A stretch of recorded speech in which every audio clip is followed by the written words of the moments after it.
जीवन में हमें अक्सर अपनी गलतियों और बीते हुए कार्यों का पछतावा होता है।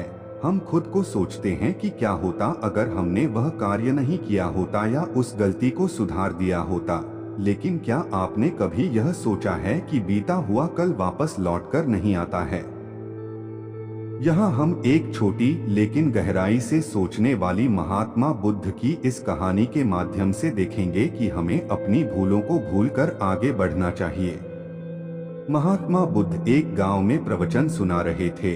उन्होंने पास हुए लोगों के समीप अपनी मधुर वाणी से सभी को संबोधित करते हुए बताया कि हर किसी मनुष्य को धरती माँ की तरह सहनशील तथा क्षमाशील होना चाहिए।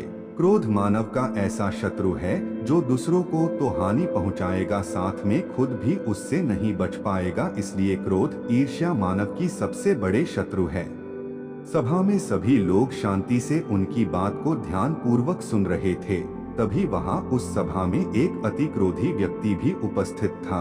वह पहले तो उनकी बात सुनता रहा, फिर वह अचानक महात्मा जी से क्रोधित होकर बोला। बोलते समय उसका आंखें खून के समान लाल हो रही थी। उसने बोला कि तुम ढोंगी हो, यहाँ बैठकर लोगों को बेवकूफ बना रहे हो। यह जो भी तुम कुछ कह रहे हो ना, इसको सचमुच करना बहुत मुश्किल है। समझे, तुम्हारी इन बातों का कोई मतलब नहीं है। यह सब बातें कोई मायने नहीं रखती असल जिंदगी में। कहानी सुनाना बंद करो धूर्त महात्मा, और जहाँ से आए हो वही चले जाओ। ऐसे कठोर वचन सुनकर भी महात्मा जी ने उस क्रोधी पुरुष का कोई विरोध नहीं किया और न ही उसकी बातों पर कोई भी प्रतिक्रिया दी। वह शांत रहे और अपना काम करते रहे, जिससे वह पुरुष और भी क्रोधित हो गया। उसकी समझ नहीं आया वह क्या करे। तब उस पुरुष ने महात्मा जी के मुंह पर थूक कर चला गया। अगले दिन जब उस व्यक्ति का क्रोध शांत हुआ और उसे अपनी गलती का पछतावा हुआ, तब वह आत्मग्लानि में जलने लगा और फिर उसने सोचा कि उस महात्मा से मुझे माफी मांगनी चाहिए। वह महात्मा जी की खोज में उसी स्थान पर गया जहां महात्मा जी कल प्रवचन दे रहे थे। लेकिन महात्मा जी वहां कहाँ मिलने वाले थे। वह तो अपने शिष्यों के साथ अन्य किसी गांव की यात्रा पर निकल पड़े।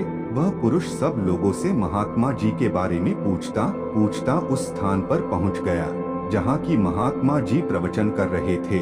तब उस पुरुष को महात्मा जी के शिष्यों ने उसे उनके पास जाने से रोका, लेकिन महात्मा जी ने अपने शिष्यों को आदेश दिया कि आने दे उस पुरुष को।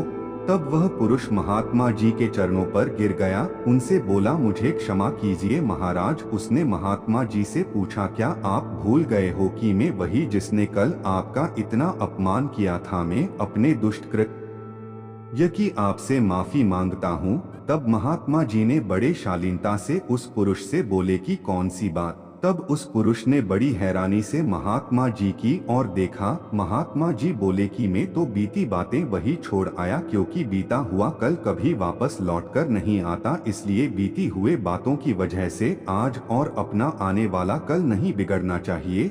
जो हो गया सो हो गया। तुम्हें अपनी भूल का एहसास हुआ, यही सबसे बड़ी बात है।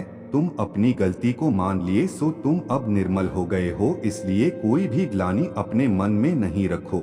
अपने आने वाले कल के बारे में विचार करो और उसे सुधारने का प्रयास करो। महात्मा जी की बात सुनकर उस पुरुष के मन का भार हल्का हो गया और उसने महात्मा जी के चरणों को पकड़कर कहा, आज से मैं अपने क्रोध का त्याग करता हूँ और धैर्यवान और क्षमाशील होने का प्रण आज से लेता हूँ। निष्कर्ष तो दोस्तों, हमें इस कहानी से यह प्रेरणा मिलती है कि यदि अपने बीते हुए कल की गलती को लेकर हमें वर्तमान में उसका पछतावा न कर, उस गलती को हमें अपने भविष्य में कभी नहीं करना चाहिए, क्योंकि दोस्तों बीता हुआ कल कभी लौटकर वापस नहीं आता। तो अगर आपको महात्मा गौतम बुद्ध की इस कहानी से कुछ सीखने को मिला हो तो अपने दोस्तों के साथ इसे जरूर शेयर करें।